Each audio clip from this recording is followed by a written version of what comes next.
Chief Executive Member Jong Kajanta Hills Autonomous District Council Umar Thambor Siwat haba pensai halo ke jingkeno jong KMDC ka Bharatiya Janata Party ba udan keti ban peran baklai ka pisa jong council ka ba arklusan phaulak tengka ka dai tang jingkeno kabam dan nongrem satya namar hadu menta yakani ka pisa labha mar biang saboro KMDC jong council nak banta banle ikam perroi haki konsi jongki habai kram bai klap thai khubor menta kasingi Umar Thambor Siwat ulo ongru ba kani ka jingkeno jong KMDC ka BJP persya ya u kalong kabam dan nongrem satya namar ba yakani ka pisa labha mar biang saboro KMDC jong council klem na penon kam baklau wat tang sina yaru iya kajing sisya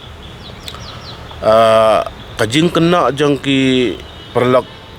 MDC BJP kalong kebabakalah mal ngamtip baki ki sngeu kumno bat ki hakajing sngeu thu jong ki hakano kurukom bagi ong bangi pendan kam bakalah hakajing sngeu thu jong i barak kum ki MDC ki badan hapok ka ruling ngimtip bakadan kejingja pisah hapok ka council bat ngi klem pendan kam bakalah ro ya kata ka pisah bat ngi le ro ya ka kat kum ki kendon kat kum ki prosedur hi ka baka office ka deban le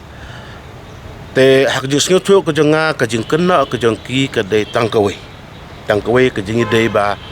ngi ki MDC ki badan hakani ka ruling man hakani hak por dep ni don ki scheme ngim dei ban ong bagi le pendan kam bakala ka scheme la ban ong kum kinu ki jai scheme ki bangi ai ya ki member ki badan hak ruling kita ki scheme ni ai nilai ya kita habaro ki konstruksi jongki MDC nilai di ki work order ki submit ki proposal ki yo ya ki scheme ya ka markat no pi bahak nam taki MDC each MDC nam taki external members but nam taki MDC pada ki badan kalian persyak markat no pi bahak ya katu